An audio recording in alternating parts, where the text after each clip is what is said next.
किया था A B और सी। इसके बाद के जो नियम है यानी डी, टी का नियम, उसके बाद ई है, एफ है, जी है, एच है। जितने भी नरेशन के नियम हम लोग सीखेंगे तो ए बी सी तक सीखने के बाद हम लोग सीखेंगे आज को डी का वन में। डी का वन और डी का टू जो हो इंट्रोगेटिव का होगा, जो कि हेडिंग में देख सकते हो। Narration change of interrogative sentence starts with WH words. WH words तुम लोगों को मैंने बताया था, जाकर जितने भी टेंस हम लोग सीखे हैं, किसी भी तरह का टेंस में जाकर चेक करोगे तो स्टार्टिंग में जो टेंस होंगे चेक करोगे तो बताया गया होगा कि डब्ल्यूएच वर्ड्स क्या क्या है, उसका हिंदी क्या क्या होता है। जाकर उसको पहले देखो, उसके बाद ये समझ में आएगा कि डब्ल्यूएच वर्ड्स में क्या क्या बनते हैं। तो टेंस तो तुमको जानना जरूरी है। उसके बाद की जितने भी चीज़ें हैं हम लोग सीख चुके हैं। नरेशन के इसके पीछे के जितने भी नियम है, चाहे वो ए हो, बी और सी हो, उसको अच्छे से पढ़ो, उसके बाद ही ये नियम तुमको समझ में आएगा, नहीं तो समझ में नहीं आएगा। मैंने दुर्गापुर में जब मैं था तब तुम लोगों को बताया था मैंने। तो चलो देखते हैं क्या क्या है।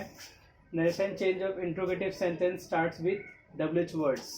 नोट क्या है, नोट बहुत अच्छे से लिख लोगे, ठीक है। नोट्स कॉपी में उतार लोगे, जितने भी चीज़ें मैं बता रहा हूँ सभी कॉपी में उतार लोगे और वीडियो को पूरा शुरू से अंत तक देखोगे तो मैं जो बोल रहा हूँ उसमें बहुत सारी चीज़ें तुमको मिलेगी और बहुत सारी चीज़ें जो कि तुमको बोर्ड में नहीं लिखी हुई मिलेगी, मैं तुम्हें बताऊँगा, तो सुनना पड़ेगा बहुत ही ध्यान से। हेडफोन लगा के सुनोगे तो बहुत अच्छे सुनाई देगा, और ऐसे भी सुन सकते हो, लेकिन शांत जगह पे सुनना। तो जब रिपोर्टिंग स्पीच में इंट्रोगेटिव सेंटेंस यानी इसका नाम है प्रश्नवाचक वाक्य की शुरुआत डब्ल्यूएच वर्ड से हो तो डायरेक्ट से इनडायरेक्ट नरेशन बनाते समय रिपोर्टिंग स्पीच की शुरुआत। रिपोर्टिंग स्पीच कब आता है? जब रिपोर्टिंग वर्ब खत्म होता है, इन्वर्टेड कॉमा स्टार्ट होते ही जो स्टार्ट होता है उसको हम क्या बोलते हैं? रिपोर्टिंग स्पीच बोलते हैं, जो तुम लोग को बताया गया था। तो रिपोर्टिंग स्पीच की शुरुआत डब्ल्यूएच वर्ड से करते हैं जो प्रश्न में दिया गया, ठीक है। तो ये तुम लोग को ध्यान देना है। फिर से देखोगे कि जब रिपोर्टिंग स्पीच में इंट्रोगेटिव सेंटेंस की शुरुआत या प्रश्नवाचक की शुरुआत डब्ल्यूएच वर्ड से हो तो डायरेक्ट से इनडायरेक्ट नरेशन बनाते समय रिपोर्टिंग स्पीच की शुरुआत उसी डब्ल्यूएच वर्ड से करते हैं जो प्रश्न में दिया गया हो, यानी प्रश्न में जो दिया गया हो उसी से स्टार्ट करते हैं। फिर से देखते हैं कि जब रिपोर्टिंग स्पीच में, फिर से देखते हैं, जब रिपोर्टिंग स्पीच में इंट्रोगेटिव सेंटेंस यानी प्रश्नवाचक वाक्य की शुरुआत डब्ल्यूएच वर्ड से हो तो डायरेक्ट से इनडायरेक्ट नरेशन बनाते समय रिपोर्टिंग स्पीच की शुरुआत उसी डब्ल्यूएच वर्ड से करते हैं जो प्रश्न में दिया गया हो, यानी प्रश्न में जो भी दिया हुआ डब्ल्यूएच वर्ड उसी से रिपोर्टिंग स्पीच की शुरुआत करनी है। उसके बाद क्या है? स्टार का देखिए मार्क है, स्टार का चिन्ह है। डब्ल्यूएच वर्ड्स के बाद हमेशा सब्जेक्ट को लिखना है। डब्ल्यूएच वर्ड्स के बाद हमेशा सब्जेक्ट, उसके बाद हेल्पिंग वर्ब हो, मेन वर्ब हो, या कभी कभी दोनों ही लिखा जाता है, तो ये ध्यान रखना है। यानी डब्ल्यूएच वर्ड्स के बाद आपको सब्जेक्ट लिखना है, एकदम सब्जेक्ट ही, उसके बाद हेल्पिंग वर्ब, मेन वर्ब, और कभी कभी दोनों ही होता है टेंस के अनुसार, ये ध्यान रखना हम लोग को। उसके बाद आगे का देखेंगे हम लोग क्या लिखना है।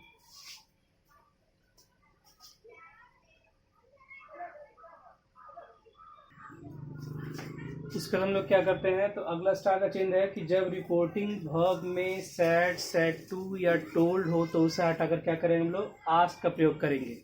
रिपोर्टिंग वर्ब में सैड, सैड टू या टोल्ड हो तो उसे हटाकर आस्क का प्रयोग करेंगे।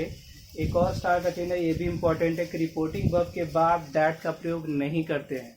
हम लोग अब तक सीखते आए हैं ए, बी और सी में कि रिपोर्टिंग वर्ब के बाद दैट का प्रयोग करते हैं, लेकिन अब कुछ कुछ चीज़ों में हम लोग में बहुत ही कम जगह पर दैट का यूज़ होगा, नहीं तो हमेशा उस सेंटेंस या उस नरेशन के नियम के अनुसार में चेंज होगा। तो दैट का प्रयोग नहीं करोगे, इंट्रोगेटिव में तो करना ही नहीं, ठीक है। तो दैट का प्रयोग नहीं करना है। अब एग्जाम्पल देखेंगे तो 4-5 एग्जाम्पल बताएंगे, देखोगे अगर समझ में आता है तो ठीक है, नहीं आता है तो कमेंट में लिखना, या जो हम लोगों ने ग्रुप बनाया है उस ग्रुप में तुम उसका जो भी प्रॉब्लम है वो भेज देना, अगर नहीं समझ में आता है तो, लेकिन समझ में आ जाएगा, इस तरीके से बताया जाएगा। तो चलो देखते हैं।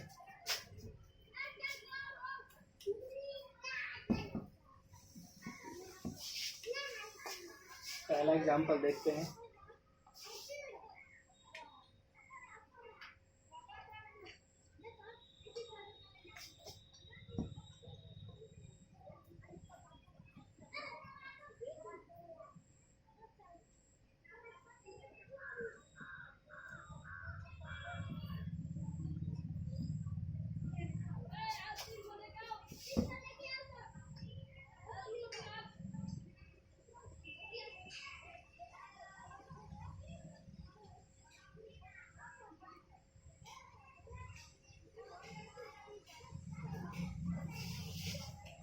ठीक है, पहला क्वेश्चन बहुत ही ध्यान से देखोगे।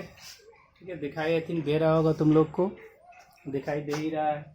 पहला क्वेश्चन है कि Krishna said to the boy, Krishna ने लड़के से कहा, कोई एक लड़का है, अननोन है, इसके बारे में नहीं बताया है। कृष्णा ने एक लड़के से कहा व्हाट इज योर नेम, कि तुम्हारा नाम क्या है। कृष्णा ने एक लड़के से कहा कि तुम्हारा नाम क्या है। तो यहाँ पे देखो क्वेश्चन मार्क है और यहाँ पे क्या है, WH वर्ड है, यानी कि इंट्रोगेटिव में है और WH वर्ड वाला है। उसको हम लोग जब बनाएंगे तो क्या क्या ध्यान रखेंगे, तो देखो पहले स्टार्टिंग से ही कि यहाँ पर जो योर लगा है, योर किसके लिए लगा है। ठीक है, योर लगा है, बात किससे किया जाए, लड़के से, तो योर लगाओ किसके लिए, लड़के के लिए लगा होगा। जब भी यू लगे, योर लगे, तो कॉमन बात है कि जो दूसरे वाला जो व्यक्ति उससे बात किया जा रहा है और उसी के लिए वो लगा है। ठीक है, तो देखो क्या क्या बदलेगा। कृष्णा टोल्ड, सॉरी टोल्ड नहीं करेंगे, कृष्णा करेंगे, उसके बाद आस्क्ड करेंगे, उसके बाद द बॉय करेंगे, कृष्णा आस्क्ड द बॉय। ठीक है, उसके बाद फिर क्या करेंगे, दैट नहीं लगाना है, क्या लगाना है, जो WH वर्ड दिया रहेगा वही लगाना है। तो WH वर्ड मेरा है व्हाट, और व्हाट के बाद देखो क्या है, ये तो हेल्पिंग वर्ब है, तब यहाँ पे हेल्पिंग वर्ब तो नहीं लगाएंगे, यहाँ पे क्या लगाएंगे, जो भी हमारा सब्जेक्ट है। तो सब्जेक्ट क्या है, देखो WH वर्ड लगाएंगे हम लोग यहाँ पे।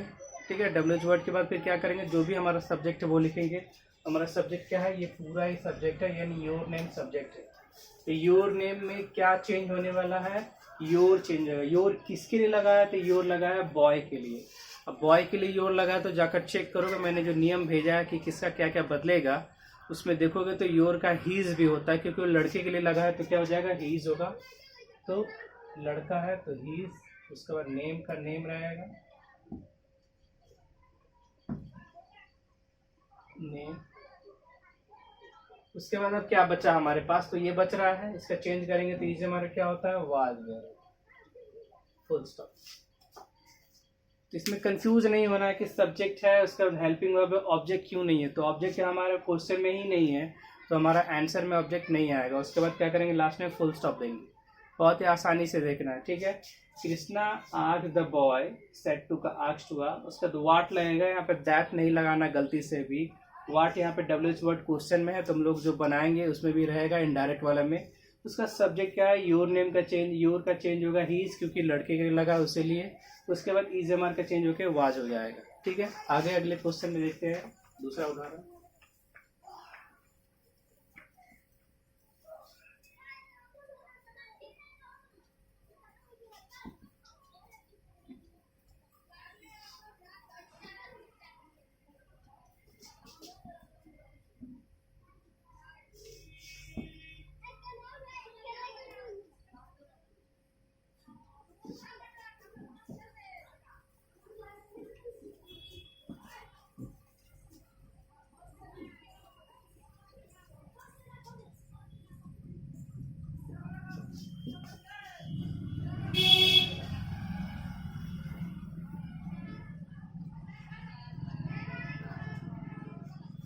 अगला क्वेश्चन है कि निशा सेड टू पूजा, निशा ने पूजा से कहा why did you take this, कि तुमने ये क्यों लिया। जब भी नरेशन बनाओगे तो हिंदी तुमको जानना बहुत ही आवश्यक है। मैंने हमेशा क्लास में, जब मैं ऑफलाइन क्लास में था तभी तुम लोगों को बताया था, जब भी कोई भी ग्रामर बनाओ तो उसका हिंदी जानो। नरेशन में तो तुमको 100% हिंदी जानना ही पड़ेगा, नहीं तो तुम किसी न किसी तरीके से तुक्का लगाओगे, वो गलत हो जाएगा। तो नरेशन को हमेशा बहुत ही पॉइंटली परफेक्टली बनाना पड़ेगा। तो क्या है देखोगे, निशा सेड टू पूजा, निशा ने पूजा से कहा why did you take this, कि तुमने यह क्यों लिया। ठीक है, तो ये किस टेंस में, वो भी ध्यान दें। देखो ऊपर में किसी टेंस की आवश्यकता थी नहीं, नॉर्मल तरीके से हम लोग बना लिए। ठीक है, लेकिन जब भी टेंस में आए तो उसको बहुत ही ध्यान से टेंस देखना है, और टेंस किस में बदलता है वो भी ध्यान देना है। तो किस में बदलता है, इसके लिए तुम लोग को जितना भी सी का नियम है, सी का 1 से मैंने सी का 7 तक बताया था, उसमें जाकर चेक करो तो कौन सी चीज़ किसमें बदलती है, कौन सा टेंस किसमें बदलता है, वो सबको तुमको पता चल जाएगा। तो जाकर जरूर चेक करोगे। ए भी जरूरी है, बी भी जरूरी है, और सी भी, जो नियम मैंने बताया था नरेशन का। तो पहले वो जानो, उसके बाद ये देखो। ठीक है, तो देखो क्या क्या बदलेगा। निशा, आस्क्ड, पूजा। ठीक है, अब हम लोग दैट तो लगाएंगे नहीं, वाई लगाएंगे, वाई लिखते हैं। इसके बाद क्या करेंगे, ये हमारा सब्जेक्ट है, किसके लिए लगा है, पूजा के लिए। तो ये बात इसलिए हो रही है, तो पूजा के लिए लगा है, तो यहाँ पे क्या हो जाएगा, लड़की है तो हो जाएगा सी। क्या क्या बदला हुआ है ये मैंने बहुत अच्छी तरीके से बताया, तो जरूर जाकर चेक करोगे जो मैंने तुम्हें भेजा है तुम्हारे व्हाट्सएप ग्रुप में, सबके अलग अलग क्लासेस के मैंने भेजे हैं। इसके बाद फिर क्या है, किस टेंस में दिया तो देखना पड़ेगा। तो ये जो टेंस है वो सिंपल पास्ट टेंस है, सिंपल पास्ट टेंस का बदलता है पास्ट परफेक्ट में, सिंपल पास्ट टेंस का पास्ट परफेक्ट में बदलता है। ये नरेशन के नियम में है, चेक करते रहो। नरेशन का ये 5वां नंबर नियम है, सी का 5 में जाकर चेक करो तो पता चलेगा। तो सी, अच्छा, सी हैड, ठीक है, वाई सी ये सब्जेक्ट है, उसका हैड लगाएंगे क्योंकि पास्ट परफेक्ट में क्या होता है, सब्जेक्ट के बाद हैड होता है। उसका V3 क्या हो जाएगा, टेकन हो जाएगा, टेकन। उसके बाद दिस का क्या हो जाएगा, दैट हो जाएगा। क्या क्या बदलता वो भी मैंने तुम्हें भेजा था। हेल्पिंग वर्ब इसमें, समय है, प्रोनाउन है, सब कुछ इसमें है। अच्छे से सब कुछ चेक करते रहो। अगला हम लोग अगले उदाहरण में चलते हैं। तो कम से कम मैं कोशिश करूंगा कि पूरा टोटल एक बार में जब कोई नियम बताओ तो उसमें 4-5 बताऊं उदाहरण कि तुम लोगों को समझ में आए। ऐसे नॉर्मली मैं ऑफलाइन में 2 उदाहरण में समझा देता था, लेकिन अभी क्या करूंगा कि 5 उदाहरण बताऊंगा कि जिससे हर तरह के क्वेश्चन टच हो जाए और आपको समझ में आ जाए। फिर भी दिक्कत है तो ज़रूर मुझे बताओ, व्हाट्सएप ग्रुप में बताओ, इसी वीडियो के नीचे जो कमेंट सेक्शन है उसमें बता सकते हो, कोई परेशानी वाली बात नहीं है। मेहनत लेकिन करना पड़ेगा, जो मैंने पीछे के बताया है जितने भी चीज़ें वो आपको जाननी पड़ेंगी तभी ये समझ में आएगा। कोई पीछे का पढ़ेगा नहीं, उसका बोलेगा मुझे समझ में नहीं आ रहा है, तो वो सरासर उसकी गलती है, मेरी गलती नहीं है। चलो आगे देखते हैं।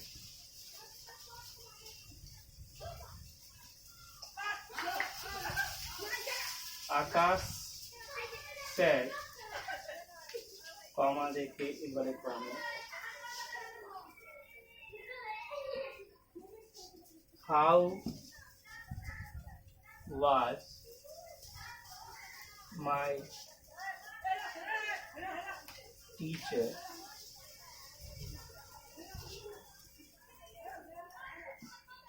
teaching?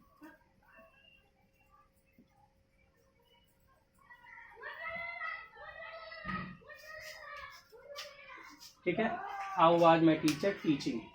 आकाश ने कहा, किससे कहा नहीं बताएगा, बस आकाश ने कहा। आकाश ने कहा how was my teacher teaching, कि मेरे शिक्षक कैसे पढ़ा रहे थे।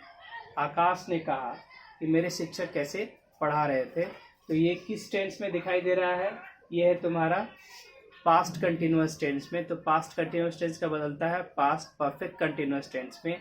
ये भी नियम है, इसी का 6 नियम है, जाकर चेक करो। तो बनाते हैं हम लोग। आकाश said how, उसके बाद क्या हो जाएगा, ये तो हाउ लग जाएगा, ये हमारा है सब्जेक्ट में, ये लगा आकाश के लिए ही लगा क्योंकि ये अकेला ही बात कर रहा है। माई का हो जाएगा हीज हर होता माई का, तो आकाश लड़का है इसलिए हो जाएगा हीज। उसके बाद टीचर का टीचर ही जाएगा। वाच का चेंज करोगे तो हो जाता है हैड बीन। टेंस का नियम में देखो, या जो मैंने पेज वाला भेजा था उसमें वो भी देखो, उसमें भी है हैज बीन टीचिंग। उसका कुछ है नहीं, बस फुल स्टॉप दे देंगे, एकदम आसान तरीके से। नियम पढ़ोगे तो ये सब बहुत ही आसान लगेगा। उसके बाद 4th नंबर उदाहरण देखते हैं।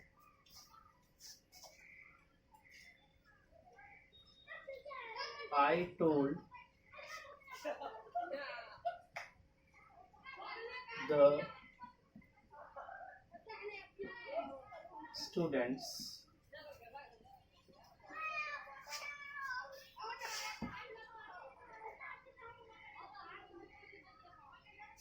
when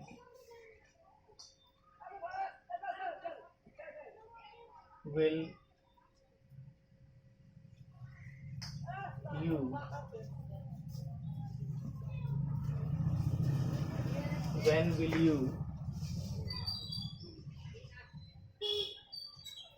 talk to me? Question mark रहेगा, इनवर्टेड कॉमा बंद हो जाएगा। ठीक है, मैंने छात्रों से कहा कि तुम लोग कब मुझसे बात करोगे। ठीक है, क्वेश्चन से देख लो, मैंने छात्रों से कहा तो तुम लोग मुझसे कब बात करोगे। ये किस टेंस में दिखाई दे रही है? सिंपल फ्यूचर टेंस में। और सिंपल फ्यूचर किस में बदलता है? फ्यूचर इन पास्ट टेंस से बदलता है, जो कि मैंने ऑफलाइन के अंतिम क्लास में बताया था। तो देखो क्या क्या बदलेगा। आई आस्ट हो जाएगा। ठीक है, उसके बाद द स्टूडेंट्स। अब यू किसके लगा है? तो यू लगा है स्टूडेंट्स के लिए, देख सकते हो यू लगा स्टूडेंट्स के लिए, क्योंकि मैं किससे बात कर रहा हूँ? स्टूडेंट से बात करता हूँ। यू लगा स्टूडेंट्स के लिए, तो पहले हम लोग को लिखना क्या है? हम लोग को लिखना है पहले व्हेन। ठीक है, व्हेन लिख लिया। अब क्या करेंगे? सब्जेक्ट लिखेंगे। तो यू लगा स्टूडेंट्स के लिए। देखो एक से ज़्यादा स्टूडेंट्स, यू जब लगेगा एक से ज़्यादा के लिए तो हमेशा दे चेंज होता है, ये भी याद रखना है। ठीक है, दे बदलेगा तो हो जाएगा दे। विल का चेंज होता है वुड, ये नियम में है, नियम पढ़ते रहोगे। They would. उसके बाद टॉक का टॉक रहेगा। उसके बाद टू। तो मी किसके लिए लगा है? तो मी लगा है आई के लिए। आई यहाँ पे कौन है पता नहीं। अब यहाँ पे मैंने अगर आई लिखा, इसका मतलब कि मैं अपने बारे में नहीं बोल रहा हूँ। आई यहाँ पे कौन है नहीं पता है। ठीक है, आई अपने आप के मान सकते हो, उससे कोई दिक्कत नहीं है। तो आई के लिए लगा है मी, तो उसका चेंज नहीं होगा। नियम के अनुसार मी का हिम या हर होना चाहिए, लेकिन यहाँ पे बदलाव नहीं होगा, ये भी मैंने बताया था। तो ये सब याद रखना है, तो गलत हो जाएगा। तो मी फुल स्टॉप। तो ये हमारा आज का है डी का 1, क्योंकि नरेशन का इंट्रोगेटिव जो सेंटेंस होता है उसका डी का 1 होता है, WH वर्ड वाला। और डी का 2 वो भी जल्दी तुम लोग वीडियो मिल जाएगा, हो गया हेल्पिंग वर्ब वाला। जितने भी बाकी हैं अभी ग्रामर में वो सभी इंटरेस्टिंग है, जुड़े रहना है। मैंने वीडियो नहीं डाला था क्योंकि मेरा तबीयत ख़राब है, आवाज़ से तुम्हें समझ में आ रहा होगा, चेहरे से देख के भी। कोई बात नहीं है, मैं ट्राई करते रहूँगा कि तुम लोग को वीडियो रेगुलरली डालता रहूँ, कम से कम एक दिन के गैप में, कि तुम्हारा जो सिलेबस है वो कंप्लीट हो जाए। और कोई समस्या है तो मुझे मैसेज करते रहो, मैं उसको सॉल्व करने का कोशिश करूँगा। चलो मिलते हैं।